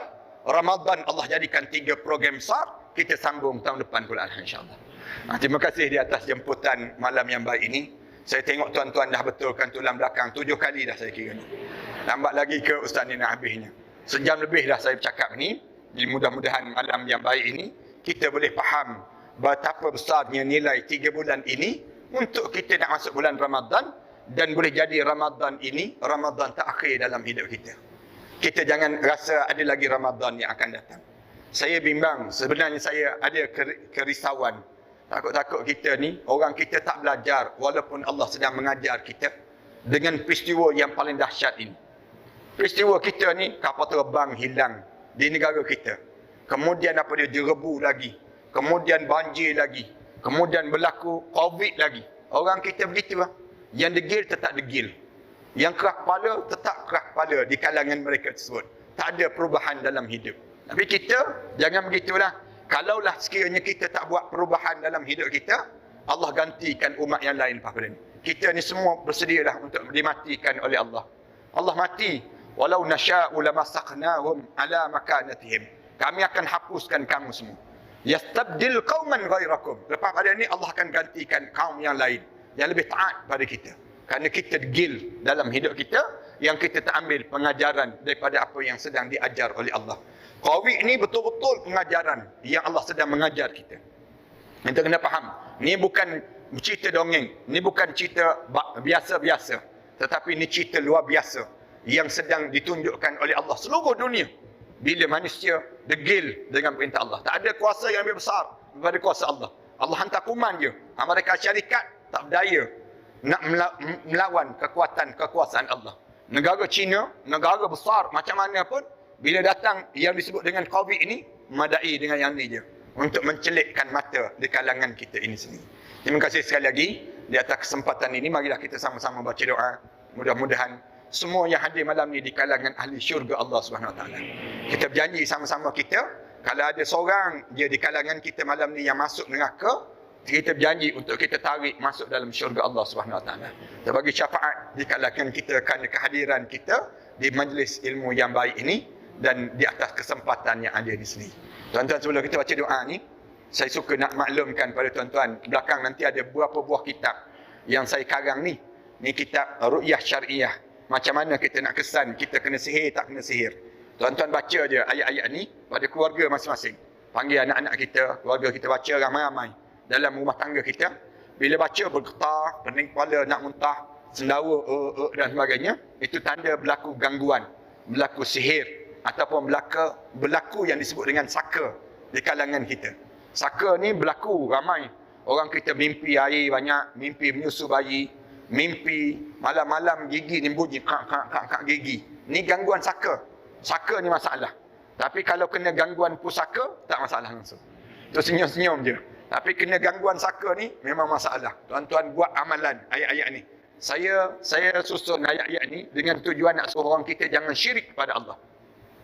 Jangan jumpa Tok Bomoh Tembikai, Tok Bomoh Kelapa, jangan jumpa dengan orang-orang saleh. Baca ayat-ayat Quran yang Allah susun dalam hidup kita ni sendiri. Saya karang beberapa lagi buah kitab, termasuk persiapan menjelang kematian. Kalau ada ustaz-ustaz kat sini, tolong ajarlah masyarakat kita ni. Bantulah masyarakat kita ni untuk dapatkan syurga Allah.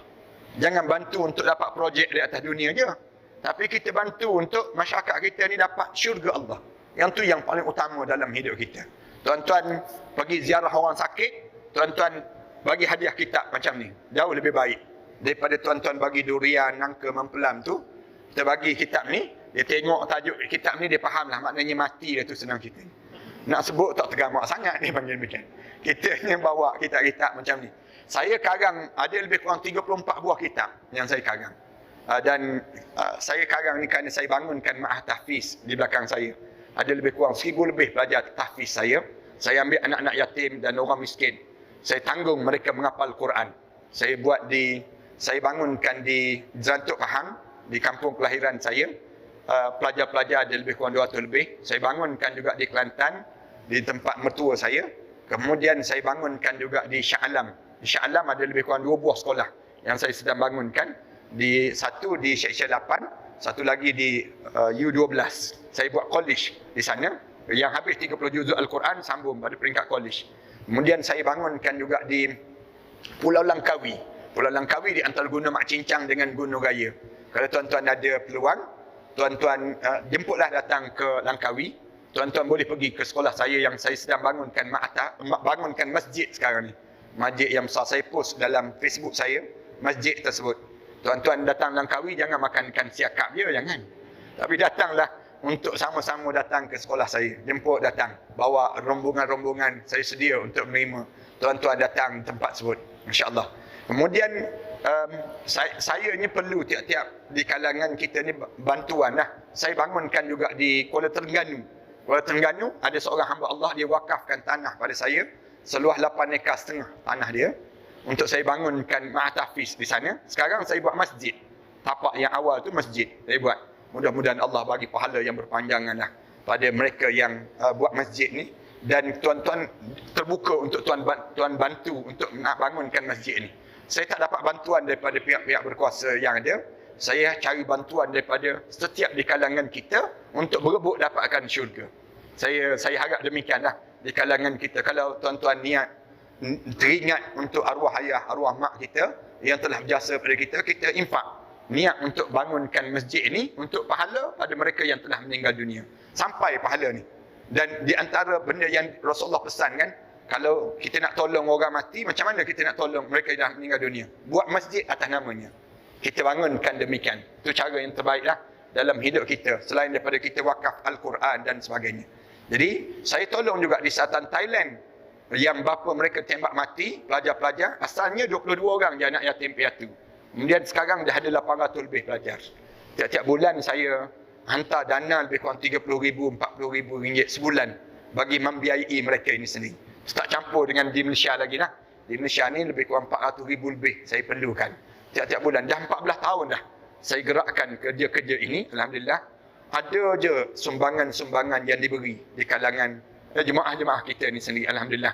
Walau mana sekalipun, kalau tuan-tuan ada kelapangan rezeki, tuan-tuan bolehlah bantu saya dengan cara di selatan Thailand tu, saya suruh mereka bela lebah. Lebah tersebut hasilkan madu. Madu tu, mereka letak depan mereka bangun tahajud malam-malam, mereka hantar balik, sujud, doa pada Allah selama 3 jam. Mereka berdoa, mereka hantar balik madu tu ke Shah Alam. Saya gunakan untuk perubatan Islam. Tuan-tuan, saya galakkan tuan-tuan minum air madu. Minum air madu. Rasulullah sebut, alaikum bil asal. Biasakan hidup kalian makan, minum air madu. Rasulullah kata, kalau kalian nak rasa air dalam syurga Allah, di dunia ini lagi, minumlah air madu yang disejukkan. Tuan-tuan ambil madu, tuan-tuan kacau dengan air suam, letak dalam peti ais, dah sejuk dah. Zaman dahulu mereka letak dalam kulit, mereka tanam dalam tanah. Zaman Rasulullah sallallahu alaihi wasallam dahulu. Tapi zaman kita ni masuk dalam peti ais je. Tuan-tuan minum, buat berbuka puasa. Nikmat Allah sajalah yang tahu. Sedapnya Allah jadikan nikmat air madu yang disejukkan ini. Orang-orang selain daripada kita ni, mereka promosikan coklat, mereka promosikan teh dan sebagainya. Tapi kita ni promosikan tentang minuman-minuman yang diajar oleh Rasulullah sallallahu alaihi wasallam. Yang kedua, tuan-tuan boleh bantu saya, tuan-tuan tolong ambil pamphlet nah yang saya ada ni, pamphlet yang ada ni, ataupun kat luar nanti ada pegawai saya yang buka ruang untuk tuan-tuan nak taja pelajar-pelajar yang menghafal Quran ni. Boleh tuan-tuan taja je. Anak-anak, jadikan anak-anak angkat kita. Biar ramai sikit anak-anak kita dengan kita taja mereka menghafal Quran. Selama setahun mereka menghafal Quran tersebut. Kemudian dibaca niat untuk arwah ayah kita, arwah mak kita dan kita sendiri. Mudah-mudahan bila kita mati nanti, pahala tu berpanjangan untuk diri kita demikian. Anak-anak yang menghafal Quran ni akan jadi anak angkat kita. Anak angkat yang bagi mereka taja. Tuan-tuan ambil pamphlet sekolah saya ni. Tuan-tuan pergi mana-mana bank, ada nombor akaun sekolah saya ni. Tuan-tuan berdiri depan mission bank tu, semayang sunat istikharah dulu sama dia. Nak infak ke tak infak, nak derma tak derma. Mudah-mudahan Allah panjangkan pahala-pahala di kalangan kita lah, insya-Allah. Tuan-tuan nak dapat maklumat lanjut, ada kat luar nanti lah. Termasuk saya campur dengan susu kambing. Madu tu saya campur dengan susu kambing. Dan saya dapatkan satu lagi produk daripada Iran, daripada orang Sunni bukan Syiah. Saya dapatkan daripada Iran di Khurasan, safran. Safran ni tuan-tuan campur dalam makanan. Tuan-tuan buat nasi kuning tu tak payah guna kunyit, tapi tuan-tuan masukkan safran. Safran ni grade AAA yang terbaik. Tapi saya dapat murah sangat. Tuan-tuan buatlah amalan. Orang yang kena kanser, orang yang minum, orang yang kena asma dan sebagainya, campur dalam ni je, kemudian buat minum. Mudah-mudahan Allah jadikan kebaikan itu menambah dalam hidup kita, insya-Allah. Bismillahirrahmanirrahim. Alhamdulillahirabbil alamin. Wassalatu wassalamu ala rasulil amin wa ala alihi wa sahbihi ajma'in. Allahumma barik lana bi syahri Rajab wa barik lana bi syahri Sya'ban wa ballighna bi syahri Ramadan. Ya Allah, ya Tuhan kami, saat mana kami mendatangi rumah kamu tadi, ya Allah, kami datang dengan dosa-dosa yang banyak, ya Allah. Kami tadahkan tangan kami sesama kami ini, ya Allah, mengharapkan diampunkan dosa besar kami dan dosa kecil kami, ya Allah. Dosa yang sengaja dan dosa yang tidak sengaja kami lakukan, ya Allah. Ya Allah, ya Tuhan kami, saat mana kami menadah tangan ini, ya Allah, kami diuji dengan ujian COVID yang berpanjangan, ya Allah. Kami pohon pada kamu, ya Allah, kamu redakanlah kemarahan kamu, ya Allah, dengan kamu redakan COVID ini, ya Allah. Kamu jadikanlah kami di kalangan hamba-hamba kamu yang saleh, ya Allah. Kamu teguhkanlah kekuatan iman kami ini, ya Allah. Kamu jauhkanlah kami daripada kemarahan dan kemurkaan kamu, ya Allah. Jadikanlah kafarah terhadap dosa-dosa kami ini, ya Allah, terhadap kesilapan yang kami lakukan di dunia ini, ya Allah, sebelum kami dipanggil menghadap di hadapan kamu nanti, ya Allah. Ya Allah, ya Tuhan kami, anak-anak kami akan menghadapi peperiksaan, ya Allah. Kami tadahkan tangan ini, ya Allah, agar mereka berjaya untuk menjadikan diri mereka anak-anak yang saleh, ya Allah, di dunia maupun di akhirat nanti, ya Allah. Ya Allah, ya Tuhan kami, izinkan bibir kami menyebut la ilaha illallah Muhammadur Rasulullah di akhir perjalanan hidup kami nanti, ya Allah. Saat terbujur kaku jenazah kami nanti, ya Allah, kamu ampunkanlah dosa kami, ya Allah. Saat mana dimandikan jenazah kami nanti, ya Allah, kamu gugurkanlah dosa kami dengan guguran air yang merenjis di badan kami itu, ya Allah. Saat mana dikapankan jenazah kami nanti, ya Allah, kamu putihkanlah amalan kami, ya Allah, lebih putih daripada kain kapan yang membalut jasad kami itu, ya Allah. Saat mana kami diusung untuk disolatkan nanti, ya Allah, kamu pilihlah anak kami yang paling saleh, ya Allah, ia akan mengimamkan solat jenazah kami nanti, ya Allah. Ia akan mengusung jenazah kami nanti, ya Allah. Ia akan meletakkan kami ke liang lahat nanti, ya Allah, dengan penuh ketenangan, ya Allah. Ya Allah, jadikanlah malam pertama kami di barzah nanti, ya Allah, malam yang terindah dalam hidup kami nanti, ya Allah. Saat mana kami berada di malam yang pertama itu, ya Allah, ketemukanlah kami dengan arwah ayah kami, ya Allah, arwah datuk nenek moyang kami, ya Allah, arwah-arwah pasangan hidup kami, ya Allah, arwah-arwah anak-anak kami yang telah meninggal dunia sebelum daripada kami di Illiyin, ya Allah. Saat yang menghampiri Ramadan sebegini, ya Allah, kerinduan itu seringkali bertandang dalam hidup kami, ya Allah. Rindu saat kami membesar di atas dukungan arwah ayah kami dahulu, ya Allah. Rindu, ya Allah, saat kami tertidur di atas ribaannya dahulu, ya Allah.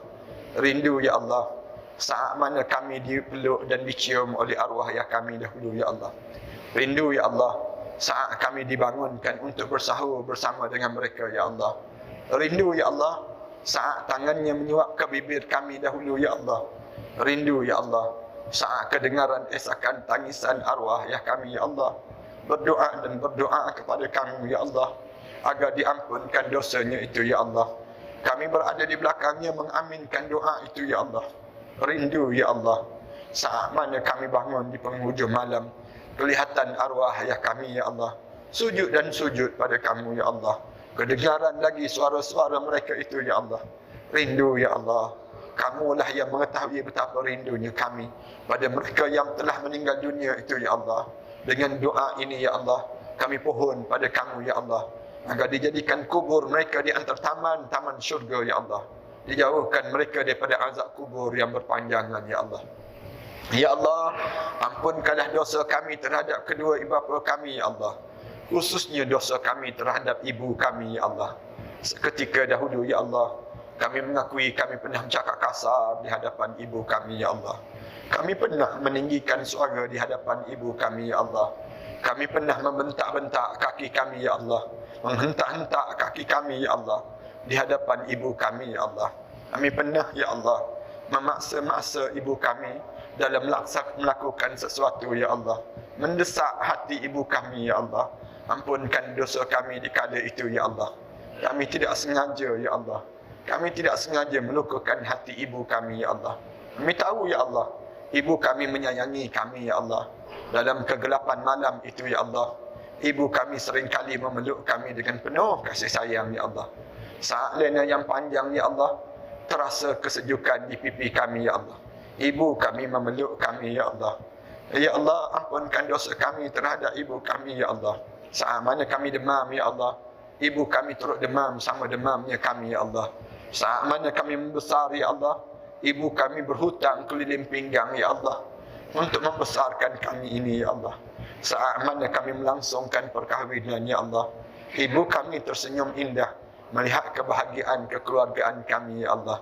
Ampunkan dosa kami, ya Allah, di kala mana ibu kami bersendirian menunggu kepulangan kami, ya Allah, mengharapkan kami berada di sisi mereka di saat ini, ya Allah. Ampunkan dosa kami, ya Allah. Kerana dosa-dosa ini kah pula, ya Allah, yang menyebabkan doa-doa kami tidak didengari lagi di sisi kamu, ya Allah. Kerana dosa-dosa ini kah pula, ya Allah, yang menyebabkan hati kami menjadi keras, ya Allah. Kerana dosa-dosa ini kah pula, ya Allah, yang menyebabkan anak-anak kami enggan mendengar kata bicara kami, ya Allah. Hanya dosa-dosa ini kah pula, ya Allah, yang menyebabkan kami sukar bangun di penghujung malam, ya Allah. Kerana dosa-dosa ini kah pula, ya Allah, yang menyebabkan tiada lagi rahmat kamu untuk kami, ya Allah. Kerana dosa-dosa ini kah pula, ya Allah, yang menyebabkan kamu berpaling lagi daripada kami, ya Allah. Ya Allah, seburuk mana pun kami ini, ya Allah, sejahat mana pun kami ini, ya Allah, sekeji mana pun kami ini, ya Allah, sejijik mana pun dosa-dosa kami ini, ya Allah, pandanglah kami dengan pandangan rahmat kamu, ya Allah. Pada siapa lagi kami mampu mengadu doa ini, ya Allah, kecuali kepada kamulah yang mendengar doa hamba-hambamu ini, ya Allah. Rabbana alaika tawakkalna wa ilaika anabna wa ilaikal masir. Rabbana atina fid dunya hasanah wa fil akhirati hasanah wa qina adzaban nar. Sallallahu ala Muhammad wa ala alihi wa sahbihi wasallam. Walhamdulillahi rabbil alamin.